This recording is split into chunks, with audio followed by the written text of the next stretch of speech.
DC Multiverse! How's it going, everybody? Welcome back to the Hoo-Ha. Today I'll be reviewing the DC Multiverse Gorilla Grodd action figure based on his appearance from Injustice 2. Here's the packaging's front, side, and back. That's right, I did that as fast as I possibly could, because I wanted to get to this, Gorilla Grodd out of the packaging, who comes with, well, aside from the figure stand and the trading card, Niet. But we knew that because we saw the promo images, so no big surprise there. So of course he comes with one of these jobbies.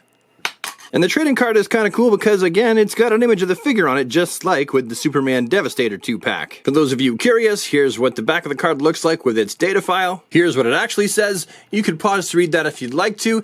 If not, let's look at the figure, which looks fantastic, and compared to the original source material of the game, Injustice 2, stands up quite well to the scrutiny of detail for detail comparison. Real snazzy shoulder pauldrons there with the brutal looking human skulls and fantastically designed gorilla armor.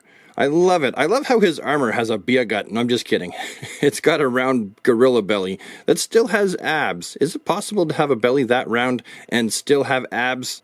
Oh, yeah, I guess it is. And this piece right here on his front actually reminds me of Man-at-Arms because he's got something like that too. But the armor is fantastically designed. I am aware that there is a silver version of which I will not be picking up because I only need one Gorilla Grodd. And this guy does it for me, although I will say it is kind of a little bit weird looking that his legs and his upper torso are shiny plastic, but his butt is just painted and it's matte. You guys can see that, right? I'm not just hallucinating. And I can see it not just through the camera lens, but with my naked eye. Down here for his shin guards, he's got these fantastic, oh my god, I wouldn't want to get kneed in the face spikes down there. Oddly enough, because these do look like there's some kind of a secondary additive, they may in fact be removable. Not that I would want to, just sort of an observation there. Well, now I kind of do want to get a second Gorilla Grodd just so I can pull the armor off and see what's underneath. And look at that face!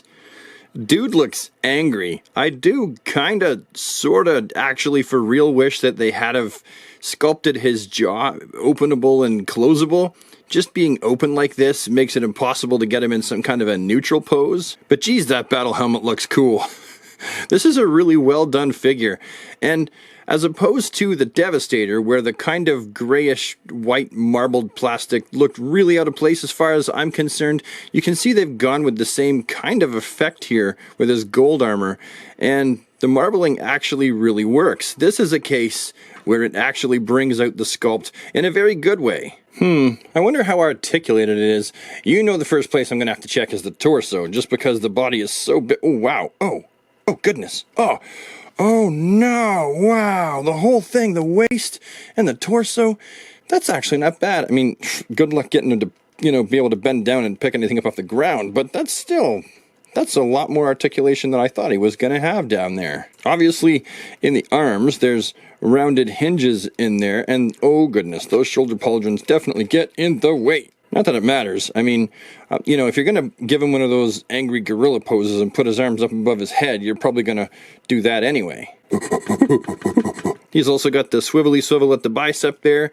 Single jointed, oh my goodness, 45-degree elbows. Oh, nope, that is all she wrote, Flo. It's okay, though. They kind of made up for it a little bit with the fact that those hands are...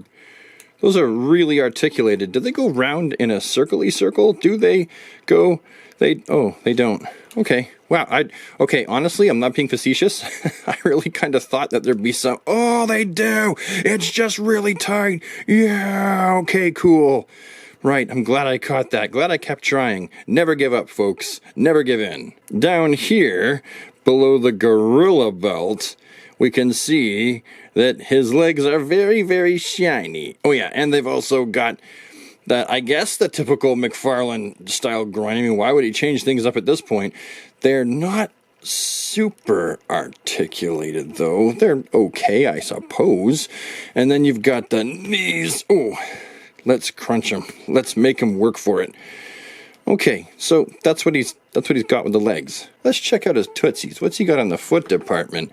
He has ankles that, those aren't too bad, and of course they're gonna pivot down there, and he's got toes. Well, those are very articulated toes. Okay, he gets points in the toe department. Oh, and then of course the head. We gotta do the head too. What has that got? Well, that's on a ball peg, and wow, once you work it in, yeah, that's not too bad actually. That's pretty good. Okay, so I tried to get him into like an extreme pose to try and really show what his articulation can do, and I've really got it pushed to the limits here. I'm sure there are probably some of you extreme posers at home who could probably put him in something even crazier than this, but you know, I've worked every articulation point here, covered all of my bases and dotted my I's and crossed my T's, and this is what I came up with. But now let's get to the comparative portion.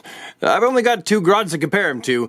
I got the little itty bitty Spin Master one down there on the left, and then I have the classic DC Direct on the right. For those of you who are curious as to whether or not you could pose him around with your Storm Collectibles Injustice figures, well, that's what you're looking at. He seems regrettably too small in comparison to, well, all of them. I mean, Lobo's the smallest one in the set. Although I will say, having a little 6-inch scale SH Figuart Superman hovering there next to him actually doesn't look too bad for scale.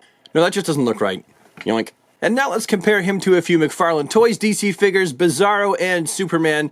They're both customs, but you get the idea about the body size here, and he scales nicely. Sometimes Gorilla Grodd is depicted as being much larger, and sometimes he's depicted as being around this size, so this is definitely an acceptable scale comparison here. And of course I'm going to bring in a few speedsters, with the McFarlane Toys head-swapped Barry Allen on the one side, and the DC Multiverse Wallace West on the other. So as you can see, there definitely are options of different figures you can have posed on your shelf with this guy. And overall, I think this is a fantastic rendition of Gorilla Grodd.